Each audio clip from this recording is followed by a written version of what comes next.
Let's see where to begin. I think maybe it'll be helpful to begin with the earliest memory I had. I know that, there's some stuff that happened before I could remember than when I was still alive, right? So I remember my parents telling me stories that, we had moved to the United States from South Korea. Actually, I was still in my mother's womb, so I wasn't actually born uh, in Korea. I was actually born here in the United States.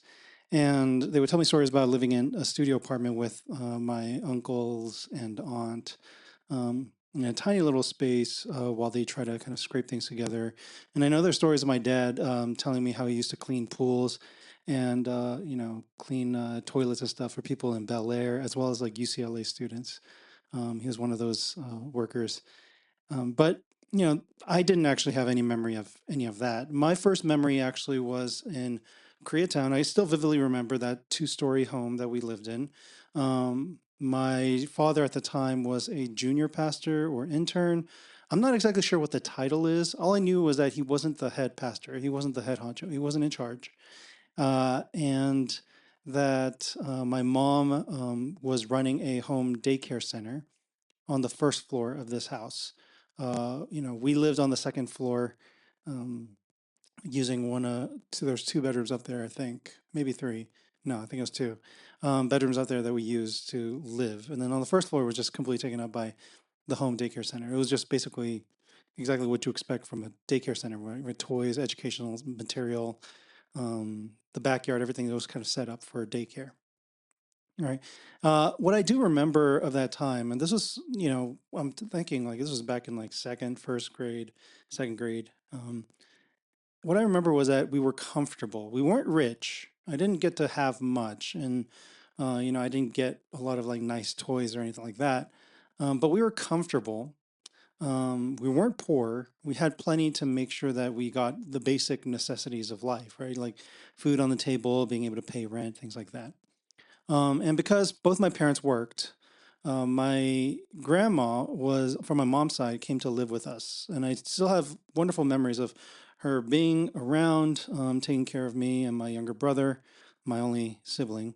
Um, and I still remember how she would feed us this rice mixed with margarine and soy sauce. And then she'd top it off with like sliced and pan fried spam. It is probably the most unhealthiest thing that a kid should be eating. But, you know, I think I loved it at the time, and then that made my grandma happy, and then so she would just constantly make it for me anytime I said I was hungry. Um, so those are the early memories. There wasn't too much there. I'll probably share more about that time, that short period that I can remember from living there. But what I do remember vividly is in third grade. Actually, it was going into third grade, so I think I was just finishing up second grade. My dad decided to take up a new position as a lead pastor at a church out in Redlands, which was about an hour to an hour and a half east of Los Angeles. I didn't know it at the time, but after the fact, just hearing through the grapevine, I found out that there was probably some drama going on in the church that my dad was pastoring at in Koreatown, namely some internal tension, something about jealousy, or some issue with like the pastoral staff. Not a surprise. You'll see that this is probably going to be a theme throughout a lot of the reason for the constant shifting work uh, work situation for my dad. But Redlands initially, when we moved there, it wasn't so bad. I mean, except for maybe the unbearable summer heat, it was just like any other suburban town. It was fairly safe. It was a lot more, how do you say this? It was less condensed than it was in Koreatown. The demographics there weren't as many Korean people crammed into a small space, so there were just less people around. So I ended up playing with like the neighborhood kids. Um, actually, now that I think about it, it wasn't just the unbearable summer heat. It was actually probably heat all year round. The heat was pretty bad. But other than that, there wasn't anything particularly unique or, interesting about Redlands, at least when I moved there at the time. So this must have been in, when was it? 1987? No, 1988, 1989, 1990. I don't know. Somewhere in that period. I'm very bad with dates. My memories uh, never been good with this regard. Okay. What I remember was that the church that that my dad was leading was fairly small. The person that was there, the pastor that was there, was aging and had to retire. But it was a church that was built up and had a fairly stable community, number of people that would consistently come. And, it was always awkward making new friends at the church or adjusting to like these things. But, you know, I do remember that it wasn't like the worst thing in the world because I had made friends fairly early on. Now, it wasn't like a large batch of friends. I wasn't like popular or anything, but I had some friends that kind of made it an easier transition. I think it didn't help that on the first day of school, I had this shirt from a Bible camp, summer Bible camp that said "Friend to You" in the shape of a California license plate. And I remember the friend that I made teased me for it, but we became friends afterwards. And this was in third grade. And I remember we ended up playing in the monkey bars quite regularly. Um, it was one of the first friends I made. But it was as to be expected. What do you expect from elementary school kids? They're going to tease you, but this is how we bonded. Um, at the time, I just didn't like the moving and adjusting to something new. And this is, I'm guessing, would be normal for any kid, right? If you kind of had started to develop a sense of belonging, a sense of community, sort of feel kind of more comfortable where you were at, and then you kind of get uprooted, it's going to be a struggle. So I remember I didn't like that. And I remember complaining about that quite a bit. Um, getting dragged out there with no say, and then the heat also just added on to things that I had reason to complain about. But when I think back, it's like other than that, there wasn't really much that was like particularly um, worthy of me getting really upset over. But something changed, and it happened pretty quickly, right? Like I said, I when we were in Koreatown, we were fairly okay. There's like it wasn't rich, wasn't poor, just had enough. And even in Redlands, when we first started off, it was pretty much more of the same. Okay. But I was too young to understand at the time. All I knew was that the church membership started declining every year. Less and less people started coming to church. And, I'm a kid, so I don't know exactly why or what's going on. Parents, adults always try to kind of keep me in the dark. But, I did come to find out, even as a kid, you're perceptive because you overhear conversations. And I think adults often don't give kids credit for just how much they can understand. But I did know that there was some sort of conflict going on in the church. There was a real issue going on in the church where people were not liking other people in the church. I don't know why, but there was something going on. And as a result, there was a continuous drop in the membership. And I remember by the end of elementary school, the membership declined so much that the church couldn't pay the rent uh, for the space they were borrowing. They were borrowing space from another church, and they had to, and then the church had to move.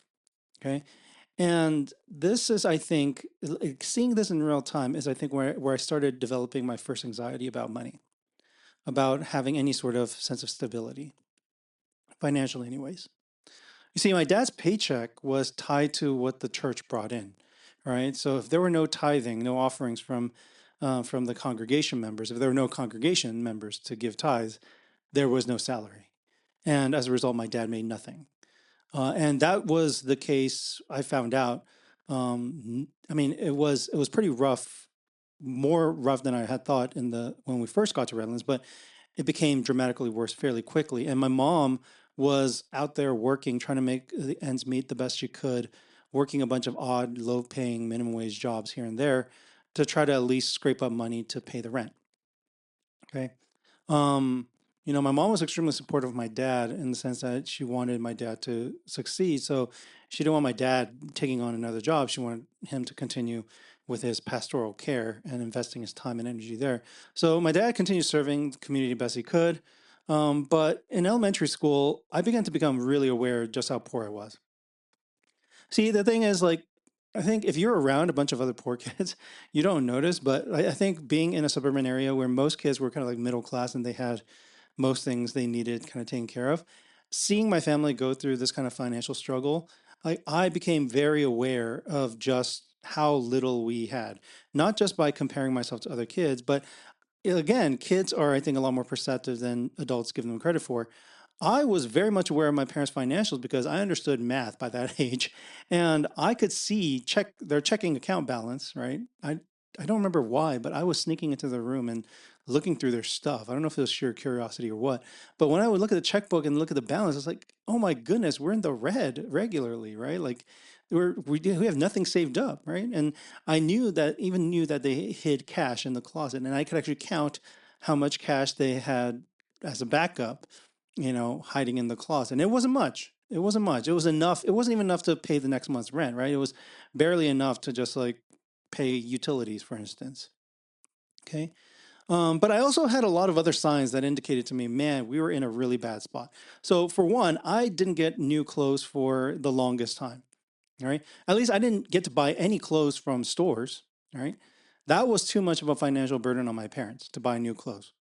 What I did get were clothes that were donated to the church, right? To sell for like yard sale, to raise funds, and so on. And lucky me, I got to get the first dibs on those clothes.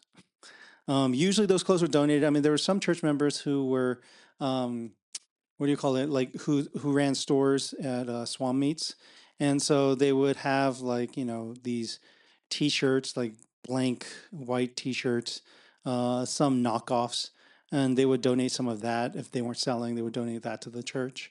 And so sometimes it was like new, right? Like other people didn't wear it, but most of the time there were clothes that were hand-me-downs, right?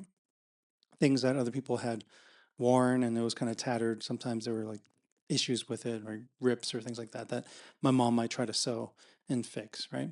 Those new clothes, by the way, that were donated. I mean, if you're not familiar with knockoffs, right? I mean, maybe nowadays knockoffs look a little bit better, but back in those days, right? Man, those were pretty, they were like misaligned pants and misprints. Those knockoffs were clearly knockoffs too. It wasn't even close, right? So you might know about the brand Fubu. I didn't get Fubu. I got like Fobu, or some other, right, look-alike. Adidas, I didn't have Adidas. I remember it was like Adiolas or something, right? It was something that looked kind of like Adidas, but when you actually paid careful attention, it was definitely not an Adidas, right? But even then, there were only so many clothes that I could wear, right? Matching sizes, things like that. Um, or things that I wouldn't feel completely embarrassed wearing, right? Based on color or print or whatever else. So I remember that this is going into junior high. I remember I had like two pairs of pants that I would rotate, and maybe like four T-shirts. And that was what I would rotate throughout the year. This was definitely in elementary, high, but I have more vivid memories of that being the case in junior high, mainly because I was teased for it. And again, kids are going to be kids, understandably so. Um, and I have really painful memories of kids pointing out, like, didn't you wear those pants like 2 days ago? Like, do you only have like two pairs? Like, people notice. I didn't realize people know. I thought I could get away with it if I just change out the shirts or something, right? But no, they noticed. I tried to play it off and say, no, I just have multiples of the same thing. But, I really didn't, right? I remember getting jeans was a big deal because jeans were so expensive for my parents that, getting my first pair of jeans was like, oh my goodness, now I'm okay. Now I'm on par with everybody else. And that wasn't until junior high. Um, I think, yeah, I don't remember going shopping very much, but there was once or twice I got to go and purchase one thing that I wanted. That's what they were able to do for me. Okay. So all this to say, right? Like, you know, I, you know, man, like shopping at swap meets, getting hand-me-downs or donated clothes, like it was my first exposure to realizing, damn, I'm poor.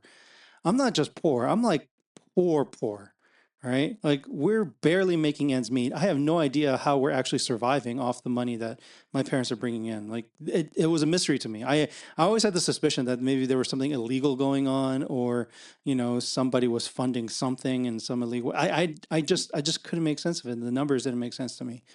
Again, I was a kid, but still, a lot of it didn't make sense. But I do know that we were poor.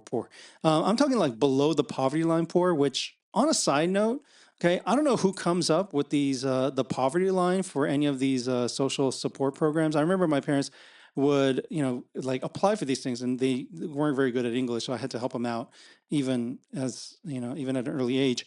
Um, And I would see that there was like a cutoff, like you needed to make below a certain amount, or have a certain, like less than a certain amount in the bank in order to apply for some of these programs. And I would look at the poverty line, and even as a kid, it made absolutely no sense to me because the poverty line is a joke, right? If you are below the poverty line, you're like next level poor. Because I do know for sure that even if you were above this poverty line, I don't know how they said it, but whatever it was that poverty line was, even if you were like a good, $1,000, $2,000, $3,000 a year above that poverty line, you were still broke as hell. Like you could probably not even live month to month. So I don't know where they came up with this line, but that was a line, right? And we were below it. I know this for sure because I had to help my parents with tax returns and other things, even in junior high. I had to help them with a lot of the government documents for church as well. Okay. But I'm talking like if we had one bad month, we would have been out in the streets. Like that's how bad it was. I also knew I was poor when my parents would have my brother and myself jump into large trash bins. Like the commercial size ones, the huge ones, and they would have us dig out recyclables so that we had money to pay for basic utilities and such. I think my brother at the time was too young. He thought it was like a fun game, like searching for aluminum cans and so on. But I think by then I was old enough to feel a deep sense of shame. I remember that I would complain incessantly. Like I would yell that this is like unjust. This is not right. This is embarrassing. How could you make us do this? Um, I would still do it, but I would do it constantly complaining. I remember that, because this is not like in some quiet corner. These are in spaces where people would pass by. So I would be so ashamed that I would try to hide my face when I saw people coming in that direction. There were also some early mornings when my parents took us out to this field, actually several fields where actually calling it a field is misleading. It was undeveloped property. That's really what it was. It was next to local roads. I remember one was like next to like highway. I believe it was like the 10 freeway. If you're familiar with LA highways, my parents found out that there were these plants growing on this property that Korean people that my dad ate as he was growing up in Korea, and the people there in the United States just didn't really eat it, right? So for him, it was just like food, right? It was like free food. So he would have us go out early in the morning to dig into the dirt and pick out these plants to harvest them. We were foraging for food essentially, and then he would wash them and dry it. He'd make food with it, but then he'd also gift them to other people. And again, I was super angry. I was enraged. I was enraged that I had to do this. I constantly complained because I didn't think that this was okay to have your kids do. I dug around the dirt in shame like I did when I dug around the trash in shame. I would constantly hide my face because, like I said, this is in public space, right? Like cars are passing by. People who are commuting to work in the morning are passing by and could see a family of Asian people just out in this undeveloped land digging in the dirt for, for that from their perspective, God knows what. I also remember I never got to see a proper doctor or dentist, right? If I saw a dentist, that was probably once every like 4 years. It was because there was somebody that my parents knew who was able to give us that basic dental service, like cleanup and checkup for free usually, but sometimes for like a really discounted price. Um, we didn't have health insurance. God knows, like, didn't know what that was. But we had to utilize free clinics. Now, I think a lot of people think, like, oh, it was free clinic, right? That's pretty good deal, right? You get it for free. It's like you don't understand what free clinics were like, right? Like it was like first come, first serve. There was no appointments, at least the ones that were available for us. And I do have memories of spending like literally an entire day just waiting, bored out of my mind, just waiting. And that was the case for so many people. We would wait for hours and hours because guess what? Turned out there's a lot of poor people. And there's a lot of us who just had to wait and wait and wait to see the doctor. And we just all came as early as we could. But, when you have hundreds of people waiting and only a few doctors that are there to see patients, it took a while. So we would spend almost an entire day just waiting there to see the doctor for what, 10 minutes? Right? Get a get a prescription for asthma medication. And because it took so much time out of the day, we just couldn't go frequently. Just couldn't afford to spend that kind of time waiting. And As I mentioned, right, like when things went bad in Redlands, one of the things that happened with the church is they had to move to a cheaper, to rent out cheaper space, and they moved to Colton, and that's actually when I started spiraling downwards. See, the thing is, Colton, it's not too far from Redlands. Like it's a 15-minute drive, which in California time, that's like nothing. Okay.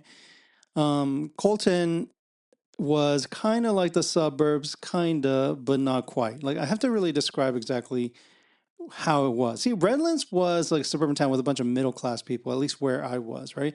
So we lived in the apartments, but you know, people were generally like, middle class, had steady jobs, right? It was like a pretty safe neighborhood. Kids would play outside and, parents didn't have to like watch them.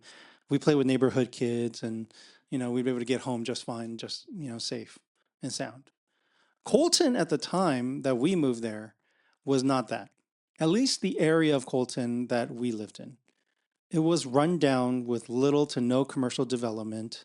A lot of the homes were old, small. It was like there were clear signs that this was not necessarily going to be it wasn't the nicer area of town. Okay. I think there was at least where we lived near the highway, it was more like a truck stop that people stopped on their way to someplace else, right? Um, I was told at some point that there was a nicer area of Colton, a more recently developed area of Colton, uh, but that's not where we lived, right? We lived in the place that was around and adjacent to and very similar in many ways to the city of San Bernardino, a city that I don't know, I don't have the data, but I have a suspicion that it had to have been the murder capital in California at some point. Like that area, like scared the living daylights out of me. Um, but Colton wasn't that much better. It was just less condensed and with less, like less dense population, really. But Colton wasn't all that much better. Um, you had all the signs. You had all the signs of a place where you knew it was like, well, one step away from being a complete broken down shanty town. Um, you might have lived in an area like mine. Maybe, hopefully, you didn't. But I have visited other cities in California. I've done work in a lot of different places, and just traveling to visit like friends or do other things. And there are certain parts of California that remind me a lot of Colton. So much so that when I get there, I'm just like, oh man, it feels like I'm back home. You might be familiar with some of these areas. Like I remember going to Bakersfield and certain parts of Fresno. I guess more recently, there's some parts of Fresno that are nicely developed. That wasn't that side of Fresno is not where I grew up. It was more like the area where you see all the graffiti and rundown homes, broken down cars that look honestly like junkyards instead of cars that are actually functioning. I used to do some volunteer work at Lincoln Heights in Los Angeles and Watts and South Central generally, right? There's a lot of areas in those areas that kind of look and feel like Colton. Um, when I was at Villanova, when I was teaching out there, this is in Philadelphia. It was Upper Darby and West Philadelphia, where I would drive through and I'd be like, "Oh man, this feels so much like where I grew up." Right?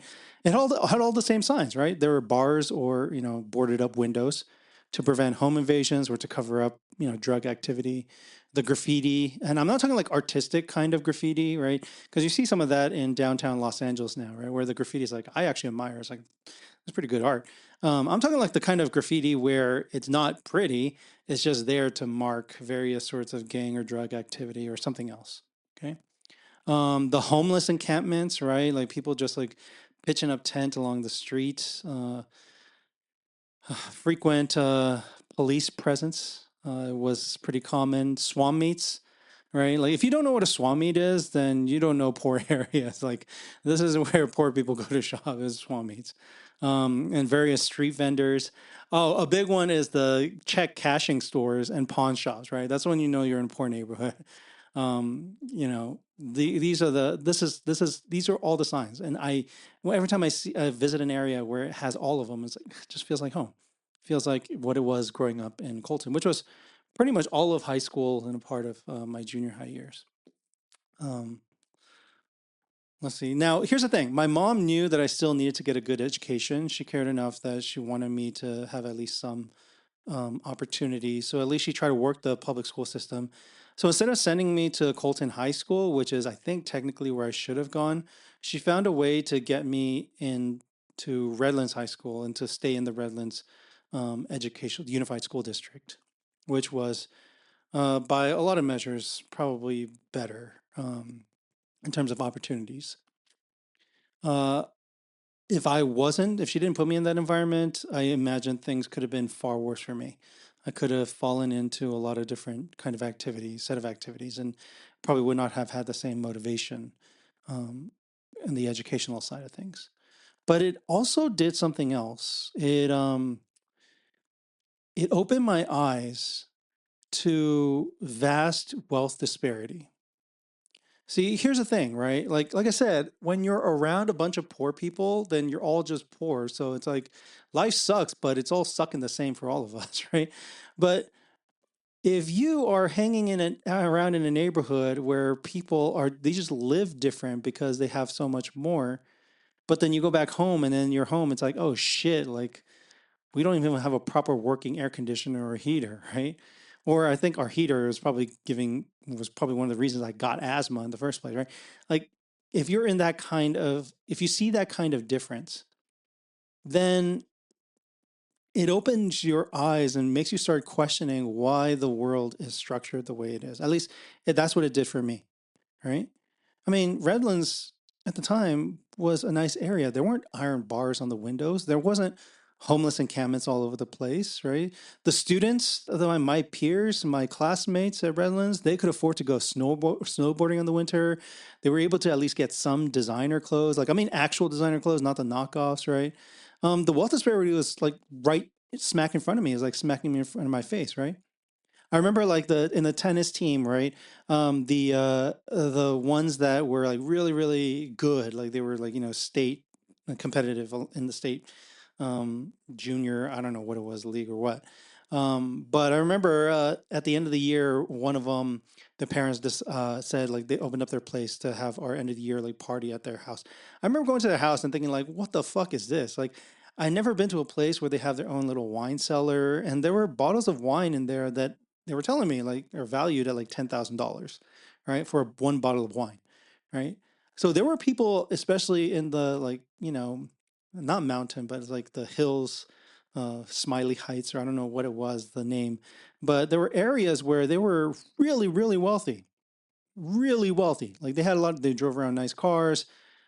And to see that and then go from that to going home, that gap in reality was just so stunning to me. And that's the thing. Like, it wasn't even that like I still had some of my basic needs met. It sucked and we had to scrap for everything we got. But it just baffled my mind that 15 minutes away, there were people living in circumstances where, Jesus Christ, like they had like like 20 years of my parents' salary to just blow on whatever they felt like for a vacation. Like that was insane to me. That was absolutely insane to me. Now, I spent this whole time kind of painting pictures of this process of going from Koreatown to Redlands to Colton, and you might be wondering, like, what kind of why am I painting this picture, right? So that's what I'm trying to say. It's like it's not so much about the poverty itself, but my perception of that poverty. I think that um, really molded my early thoughts on economics, on social responsibility, on my feelings and attitudes toward the police. Like it started with not just being poor, but it started with being poor and seeing how different things can be. See, that's the thing. If I lacked any awareness, I might have been perfectly fine. I might have just been like, life is hard, but we make the most out of it. I think that's kind of like how it was for maybe my dad. He lived in the countryside, and that's where he grew up, in the countryside and farming community out in South Korea. And for them, everybody just had little, right? They weren't big city people. They didn't have all the modern technologies and so on, but that's how everybody else was in the town. So it's kind of like, you know, that's just how life was, right? But when you see that life can be different, that changes your perception of things. Maybe I would have been maybe not fine, but would have been more fine with being poor. But I saw what it looked like for you to not be poor. And in fact, the opposite for what it looked like to be rich, rich. And that gap made it hard not to notice just how little I actually had. And as a result, I felt alone. I felt alone. I felt like I couldn't be friends with the people around me, with my classmates. I was hesitant to. I was hesitant to join them for anything. How could I? I was afraid that it was going to mean that I needed money. Because guess what they're going to want to do? They're going to want to do things that cost money. Like, how do I hang out with them even to go to the movie theaters when for them, a movie theater is just asking parents for the ticket price, right? Like, they didn't have to get anything nice. They don't have to go buy a big bucket of popcorn that's overpriced at the movie theater. Just tickets to the movie theater, right? For them, it was just more like I could just ask my parents, and then if they say yes, I'll just be able to pay for it. For me, my parents definitely didn't have the money. The way I was able to go to a movie theater was that I had to, scrape for and save for like a whole week, right? My parents gave me, like, I think at the time it was like $2 for lunch. There were so many lunches where I either skipped it completely or just bought a 99-cent bag of chips for lunch.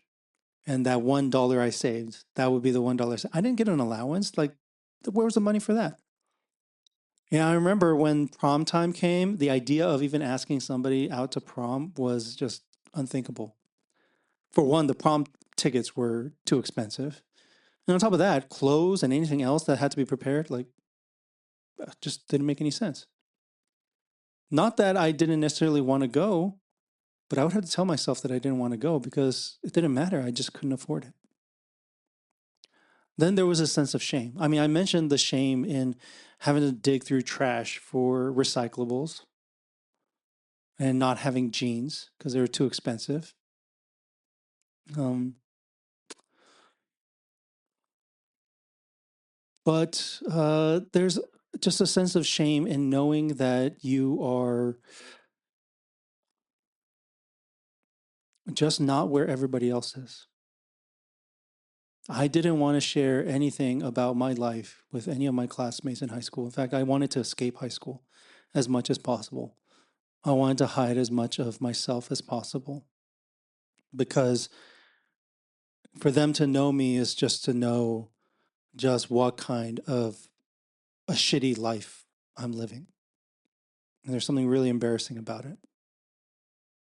I mean, I don't know if any of you know what solo jeans are. Like, I mean, I talked about shopping at swap meets, right? Like, if you know what solo jeans are, like, you know what I'm talking about. Like even when I had jeans, it was those kinds of jeans. And so the idea of like saying anything about brand names was like ridiculous. Going shopping with friends just to like never be able to buy anything, like what's the point of that except to feel more shame, more isolation, to feel more alone. And then finally it hit, right? Like all these things, it was all these experiences, like along the way, they were all building up to something that became deeply embedded within me, right? Which was a rage. And rage doesn't honestly describe what was being fueled in me. It's a kind of rage that I can't put words to. It's an overwhelming kind of rage. And I didn't understand exactly what it was at the time. I just knew that I hated my life. I just hated the world. I hated everybody. I hated everything about everything. I just hated and hated because there was no way to contain this rage. It was just spilling out at any and everything that was around me. Even when I put a smile on my face, even when I would try to be friendly with people, there was always an undertone of this rage. I mean, how can some of my classmates have a huge home and be able to afford all the different perks of helping them get into a good college and go on these vacations every year to go overseas when my parents could barely find ways to afford food on the table, to pay the rent, to keep the lights on? How does that make any sense? I mean, I knew that I didn't do anything to deserve this. I mean, I blame my parents a lot. But I knew that I didn't do anything to deserve it because it wasn't my, I mean, I was a kid. How am I supposed to be able to bring myself and my family out of poverty in elementary school, in junior high, in high school? How am I supposed to do that? But the thing is, I felt stuck in it. There was no way out. And I was angry. I was an angry, angry young boy. And because I didn't have anywhere to put it, I just started acting out. Now, I try my best to keep it within and contained in a way that was more or less healthy. I mean, there was part of me that still thought long term enough to know that, going down a certain path would be detrimental to myself.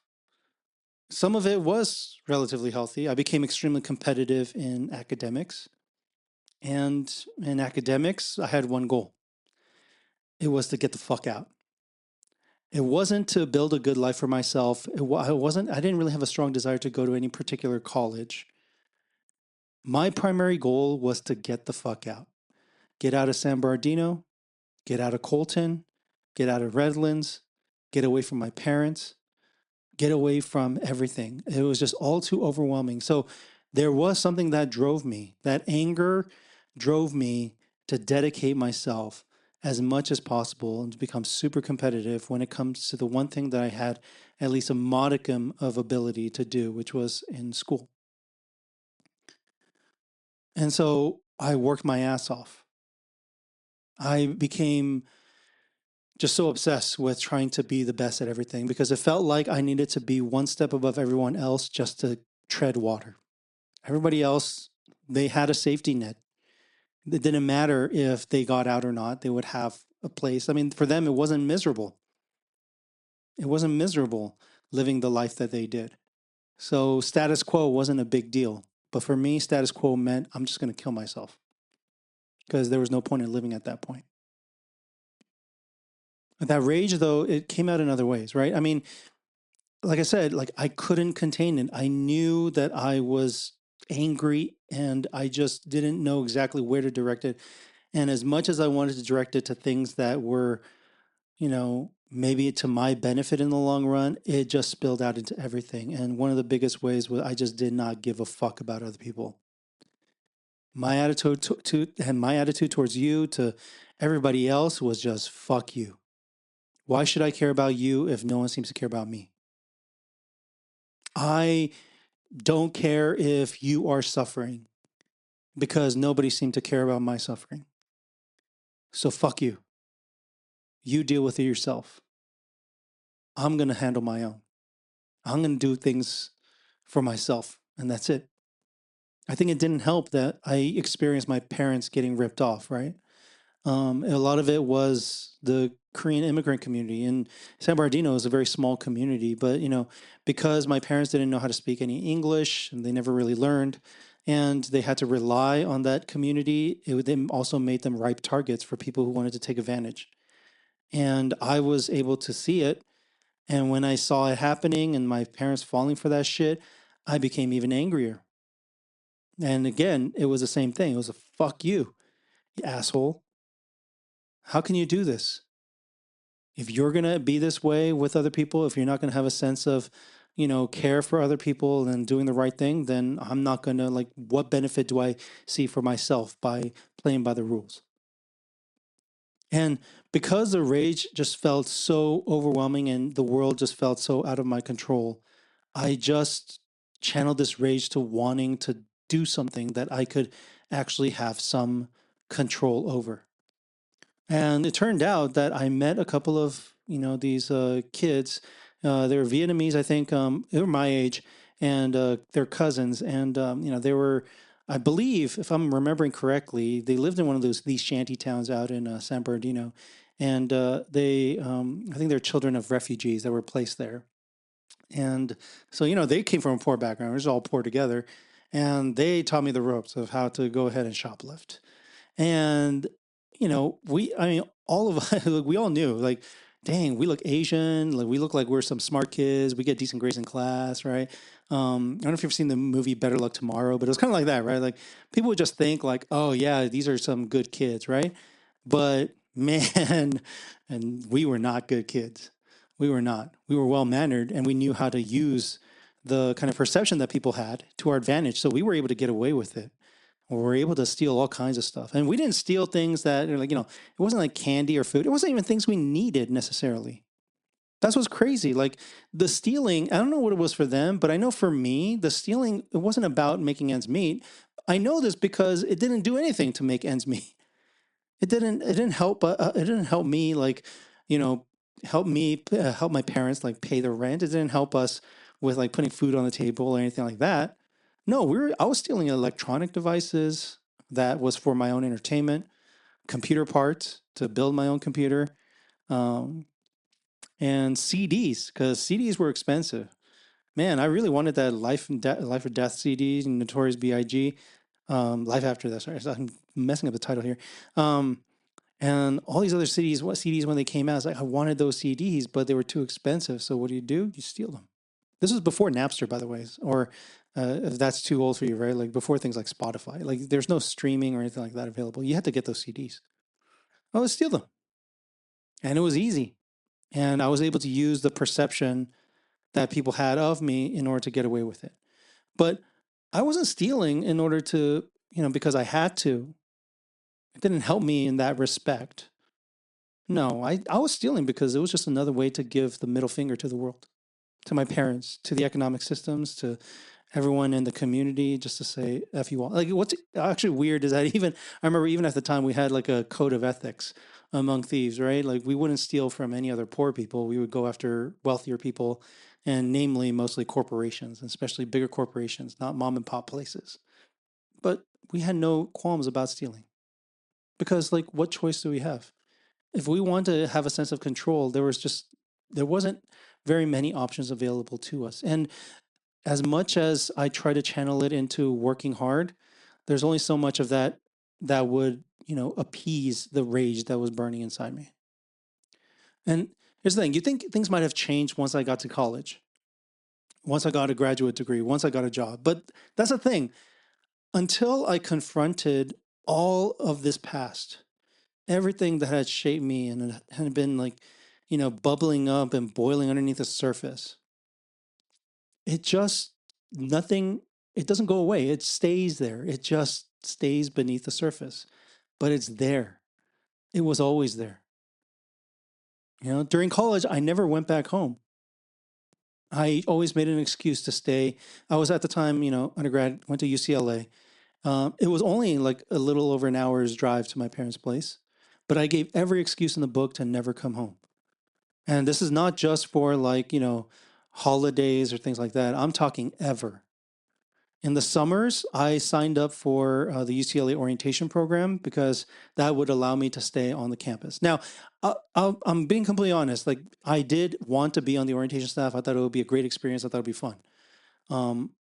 I definitely wanted it for its own sake. But as much as I wanted to deny it, one of the biggest benefits for me was, being able to not have to go home. I desperately wanted to not have to go home. If it wasn't the orientation program, I would have found something else that would allow me to stay away from home.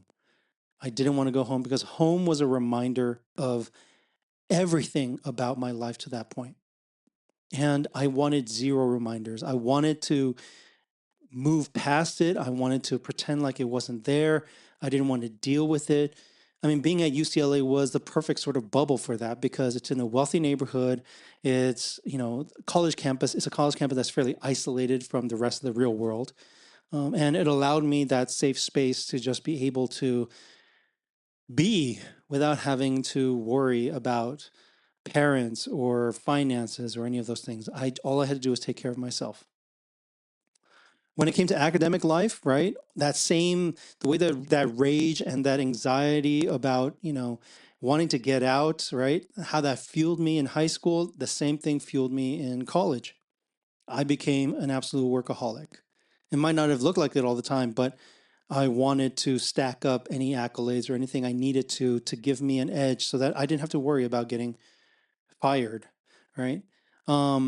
But it was driven by anxiety. It was driven by a fear of my past. That's really all it was. I mean, you can kind of sense it when if you came into my room, like in my dorm room, right? I would have every semester, I guess it was a quarter semester. Every quarter, I would put up a list of goals for that semester, for that quarter. I would write it out as like a motivation, and I would put it on the wall right in front above my desk so I could see it every day, right?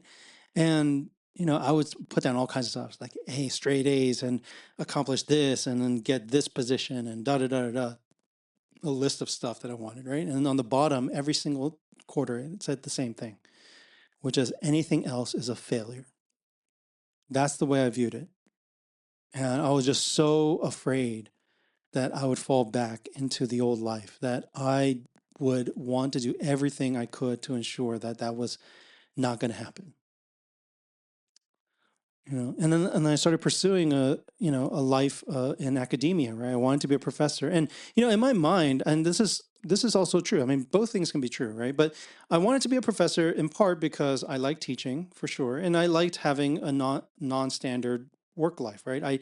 I didn't like the idea of like a 9 to 5 job. I didn't like having to go into the office and clock in and clock out, and then do the usual whatever that people office job that people did. I didn't like the idea of any of that. So I was trying to avoid that for one, right? And also the job just seems more engaging, especially when you're teaching face to face. But it was also true that what I wanted more than anything, right, was tenure. I wanted job security. I wanted job security. And there was very few places in the world where you could get that kind of job security. Once I got tenure, I thought like, oh man, yeah, that's how I didn't want to be rich. I just didn't want to be poor. That was my motivator. And that tells you that I was driven by the anxiety and not like a desire for anything else. I was driven by anxiety. I was anxious that I would be poor. So I was looking for that job security because, hey, if I had that, maybe if I want to make more money later on, I could find ways to make more money, but at least I would not be poor. I was just trying so desperately to escape the past. And anytime I thought I was okay, like something would happen to remind me that the past was just like, it was still there. It was just like I was paranoid. It was one step away, right? During the recession, when the subprime mortgage, the crisis happened and then we entered into like a deep recession, right? My parents caught up in the middle of that, right? There was a period where they were just like, it's not working out in Colton. They decided to move. But then they were able to luckily get what they thought was a cheap loan, low interest rate. So they were super excited. They had plans for how they were going to kind of have a steady income and yada, yada, yada. Okay. But then, of course, housing crash and they just lost their shirt. Right. Now, I was in the middle of my PhD program at UC Santa Barbara at the time. And my parents really, as a result of the recession, just had nothing, right? The house had to be short sailed, and that was a good luck. That was good luck for them because at least it wasn't complete foreclosure. I think there was like a slight difference on how it impacted their credit. But the point is, like, I was telling my brother because it was so bad. I was telling my brother, like, my parents were not going to be able to make a living. They weren't going to be able to pay rent. They're going to be out on the streets. So I was considering just quitting the graduate program and just get a job because I knew I could probably at least make money enough to, pay for rent and pay for living expenses. And if my brother hadn't supported me then, I was telling my brother this, and he reassured me. He said, he actually had a job before me, right? He had already started teaching. He said, like, no, I don't want you to quit this. I want you to finish it up, and then in the meantime, I'll take care of mom and dad. I'll make sure that they have a home. And he, in fact, had them move in with him. He got a place where there was enough room so that our parents could live with him. Um, if he didn't step in like that, I would be in a very different place. And thank you, honestly, like gratitude. The gratitude I feel is like thank yous and a million thank yous doesn't really actually cover anywhere close to what he had done. Because here's the thing, like, I think people from the outside might think, oh, what a nice thing to do financially. That's what a great way to support the parents, like great thing he did. But I saw actually what it actually did for him, which was it was tough for him because it was emotionally, mentally draining. It was draining for him. I know that he did not want to come home because my parents were there. Like, I mean, who in the right mind in their 20s, would want to come home to parents that they had to take care of that were still able-bodied and, to hear all, like, if you were so used to kind of living your own life, right? Like, why would you want that? It's a struggle. So I know it was hard for him. It was must have been hard emotionally in ways that he probably hasn't even shared with me, you know? And I know my parents and I know the kind of buttons that they could push. Not because they're horrible people or because they're intending to, but that's just how family sometimes is. And so my brother had to put up with all of that for years, for years. And so I know that the burden was probably a lot more than what anybody else could probably really imagine. But here's the thing, like, all that happening was, again, just another reminder. Like, right when I thought I was so close to getting to that place where I had security, it was just another reminder, man, poverty is only one step away, right? It could drag you back down with a blink of an eye. And that just, I remember just seeing my parents going through that and my brother having to pick up the pieces. Just, it just broke me, and I became even more paranoid. I was reminded that, poverty was like still reaching out for me, wanting to grab at me and pull me back down. So I did everything I could. I worked my ass off to try to finish the degree. I spent summers teaching SAT classes, tutoring, try to save up as much money as I can. And as much as I earned, it was never enough. And I wanted to feel safe, but that feeling never came. And it became absolutely evident in my marriage. Because once I finished that degree at Santa Barbara, that was when I got married. And I moved to Philadelphia area. It was in the suburbs of Philadelphia, Westchester, but Philadelphia area, to teach at Villanova. And I was still in the mindset of that kid in high school who was hustling, stealing, willing to bend the rules to get an edge, anything to make sure that I wasn't a victim of life. I was so obsessed with working for that tenure. Now, Villanova wasn't a tenure track job, so I worked my ass off even more because I was thinking, man, I need to at least land a tenure track job because this one is only going to last me a few years, if that. I don't know when I'm going to be let go because it was temporary. I knew it was temporary. That's what they told me. I just didn't know exactly how temporary in my mind. So I kept on working and working and trying to publish and trying to do this and that, everything I thought that I needed to do. And here's the thing, I was so obsessed with alleviating myself of this anxiety that it took a toll on my relationship. It, at the time, right, I remember the early years of marriage, it nearly destroyed it within a year because I was emotionally and mentally checked out. I was so focused on all the things I needed to do, and I constantly felt overwhelmed by this need to get that job, that next job, the desire to kind of run away from my past, that, I was neglecting my health, both mental and physical, but more importantly, I was neglecting my partner. I wasn't like mentally there with her when she would share things that were she was looking for emotional support. Like I just wasn't there. I mean, there was a separate problem that I just didn't know how. I had to learn how, but I didn't have the energy to learn how really because I was just so checked out. I was more consumed by my anxiety about other things. And if I didn't have a partner who was herself in the mental health profession, who knew what I had to look for, I probably wouldn't have started seeing a therapist, or at least a good one, and I would honestly not be alive today because I would have ended myself. That's the reality. There were a lot of nights where I was a razor's edge from just trying to give up on life. And it wouldn't have been the first time I had considered it because it's something that was a theme throughout much of my childhood. But of course, therapy, you know, going to therapy didn't change much at the time other than keeping me from going over the edge. I was only able to find some footing to be able to get back to, I would say, like not super anxious and not super stressed and right. But the anxiety about being poor, like it was still there. I mean, I know it was still there after I got a tenure track job at Pasadena City Colleges, which is where I teach right now. It, you know, it just seemed like life was throwing all, maybe it's my poor planning, but life just happens to have a way of kind of dumping all these things at once on you, or that you just, maybe I brought it on myself.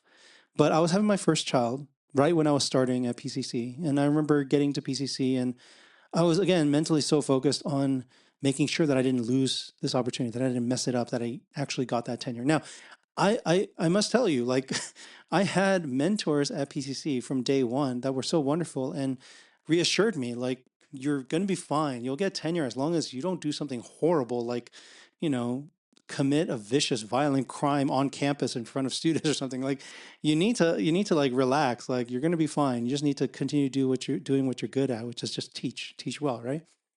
But I had a hard time taking my foot off the gas because I was so scared that there would be some reason that they would just go ahead and, you know, X me.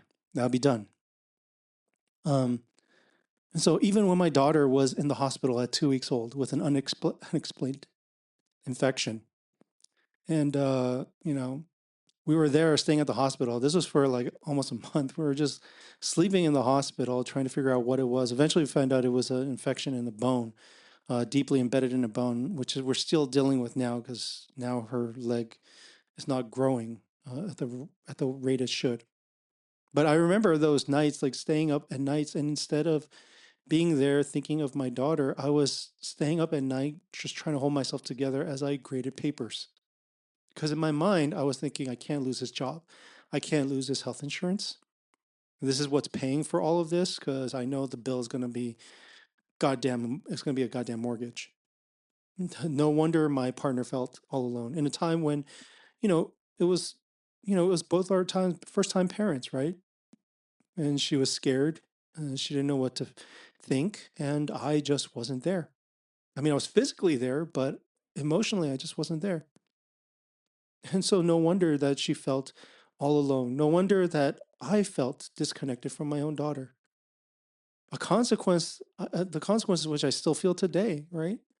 I do wonder if those early years when I wasn't emotionally present, that might be contributing to why she feels anxious when I'm not around, why she clings on to me sometimes. Because I might have physically been there, but in every other respect, I was just gone. I was just too engulfed in my own anxiety. Here's the thing, being told and reminded that I am not in the same situation that I was in high school or in junior high, right? It didn't help at all. Being told that I have resources that I didn't have before doesn't help at all. There was only thing that helped with dealing with my past, which was actually facing my past. Because the truth is, the trap was all in me. The traps I've set up in my mind, right, from these past experiences, these are not things that you overcome by changing the world around you. Because the trap was in my own mind. I needed to address the trap that I had placed for myself. I couldn't see reality for what it was because my mind was still trapped in that past. And there's no reasoning your way out of it. There's no thinking your way out of it. Trust me, I tried. Right? This is one of those places where cognitive behavioral therapy, as much as I wish it would have worked, didn't do shit for me because nothing changed that feeling, that that eerie feeling that poverty was just knocking at my door, reaching its arms out. You know that weird tickle you feel in the back of your neck when you get freaked out, right? Like that's that feeling. It's just waiting for me to slip up so that could just pull me back into the old life. I was paranoid. And the only thing that helped was to actually talk about it, to let myself hurt, let myself cry, let myself be angry, find a place to put all that rage, to release all of these feelings that I kept bottled up for so long. The things that I used as fuel to work and work and work, I needed to just let it go. I needed to acknowledge all the fears that I had the worries that I had. Instead of trying to think myself out of it, I just had to let myself feel it, acknowledge it, and then embrace it as a part of where I'm at. And for me, I don't know about other people, but for me, I'll tell you this, there was just going to be no other way.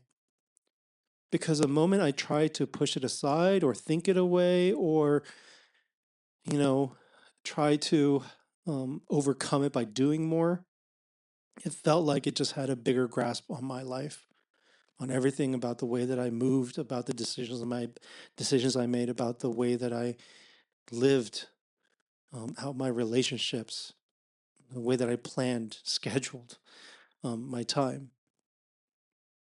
Um, See, when people talk to me about poverty, I think usually they think so much about the logistics of not having much. That's where their eyes, ears go. But I think the people who have actually been through it really know what the full experience is like, how it haunts you, how it changes the way you think about your finances and your relationships and the way that you think about yourself. Too often, people don't realize the shame and isolation that you feel from the rest of society when you don't have money.